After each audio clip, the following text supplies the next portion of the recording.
Bumata, Dr. Tyler Parisian, Dijna Cause, Ushi Mutai the Torture. Morning, everybody, again. My name is Tyler Parisian. I'm on the Faculty Advisory Council, and it's my honor to introduce the first session of the day. The first session is honoring the mission of TCUs, revitalizing native languages. And I'm pretty excited to listen to this one because part of the work that I do is revitalizing the Chippewa Cree language with my grandparents. So today we have two presenters who will share their experiences with integrating native languages into their curriculum and in everything they do. The format for this session is that we will hear from both presenters and then take a few questions if we have enough time. So let's begin with our first presentation, Weaving Indigenous Languages into Academic Fabric, a holistic framework for tribal colleges and universities. Our presenter is Alisa Smith Woodruff. Alisa is a Northwest Indian College alumna with a bachelor's in Native Environmental Science. She also has a master's degree in environmental science from Evergreen State College. She currently teaches at both Northwest Indian College and St. Martin's University. Her academic career includes 6 years of instruction in the Lutsi language. Did I say that correctly? No? Lashutsi? Okay. And 4 years of culture sovereignty teaching. Her research focuses on traditional story works, particularly fox and coyote narratives. Sorry. Which bridges Indigenous knowledge systems and her science education background. So join me in welcoming Alisa.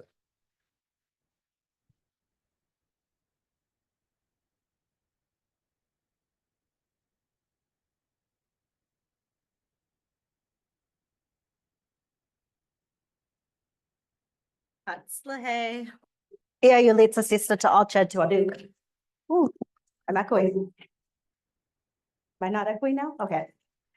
I'm Alisa. I come from Skokomish. I am adjunct faculty at Northwest Indian College. I'm going to be my true authentic self. I am going to talk to you in story work today. Everything that I do in the classroom is through stories.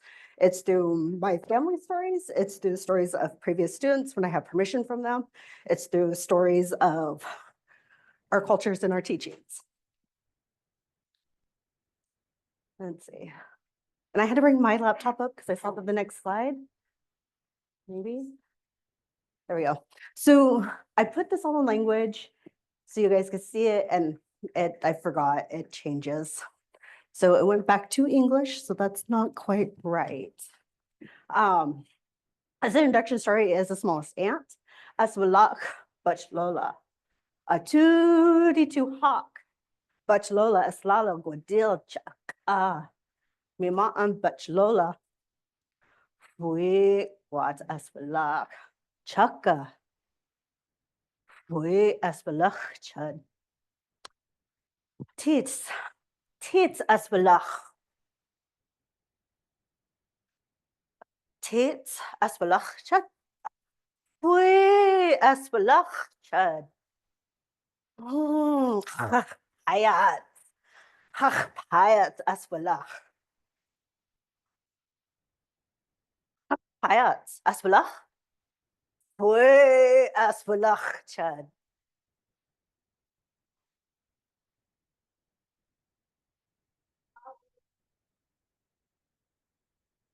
Gagwats Aswalak.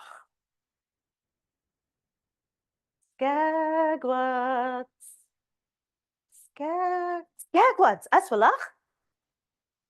Fui Aswalak Chad. Stakeo Aswalak. Stakeo Aswalak. Fui Aswalak Chad. Stoloch Aswalak. Stoloch Aswalak. Fui Aswalak Chad.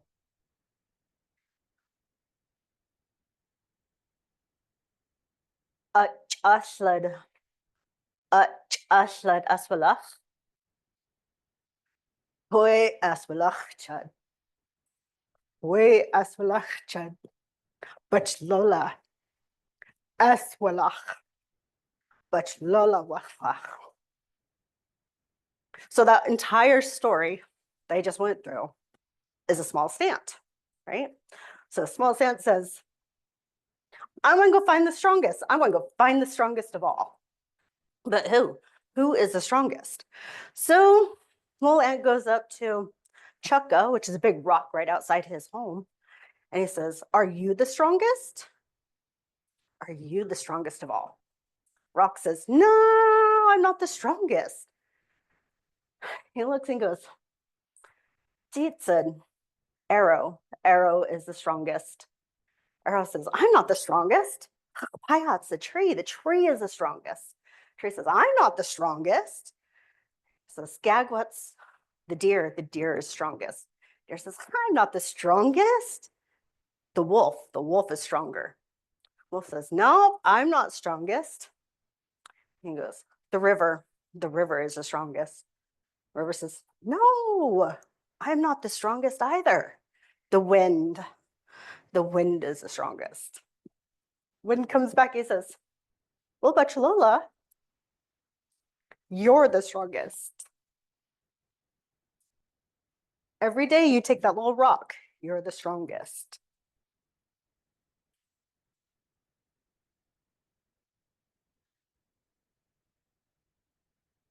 To me, every one of those characters, oh, I didn't switch the right screen. To me, each one of those characters, right, represented someone that's within our circle.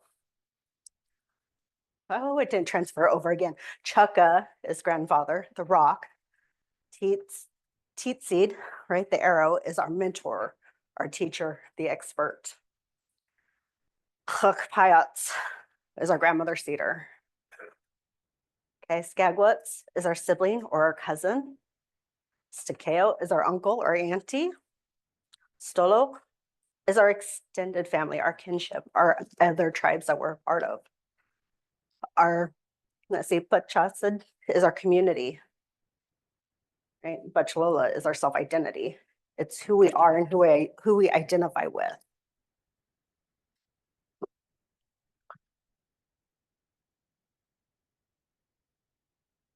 Okay, our part as faculty is to help our students to be able to introduce themselves when they're in class, to be confident.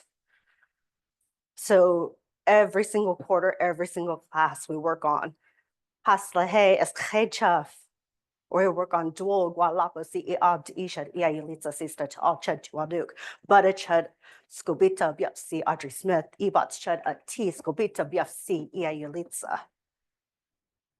The more I speak to them, the more they get encouraged, the more they start speaking.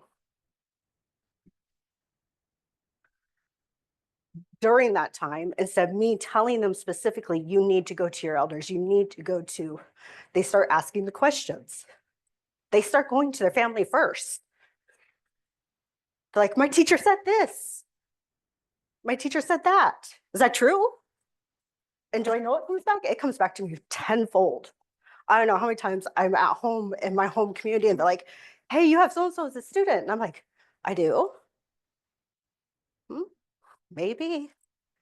And like, we know you do because they came to us and they told us.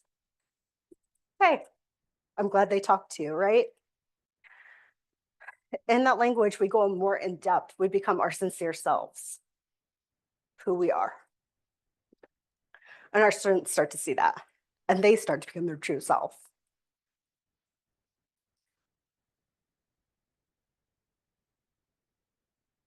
Like I said before, my job isn't to tell them who to be, tell them what steps to take. My job is to prompt them. I give them resources. When I have a student that had been adopted out and they tell me they're adopted out and they know nothing about their community, I cry. That's the first thing I do. I shed tears.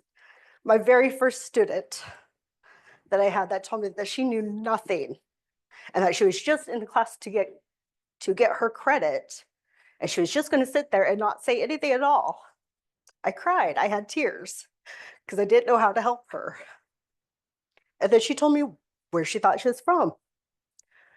She told me this, and I said, okay, you know what? I got a friend. I have lots of friends out there. Here you go talk to this elder. She's a beautiful lady. She'll connect you. She'll connect you to home. If this is your home, she'll connect you. Watched her go through, watched her get her associates. That summer after getting her associates, I saw her at home. I saw her practicing her culture. I saw her hunting. I saw her speaking her language. I saw her connecting with her family. That is my true authentic self. That is who I want to be. That is who I want to share. And that is what we do on a daily basis is we listen and we guide. We don't tell them who they have to be, but maybe this will help.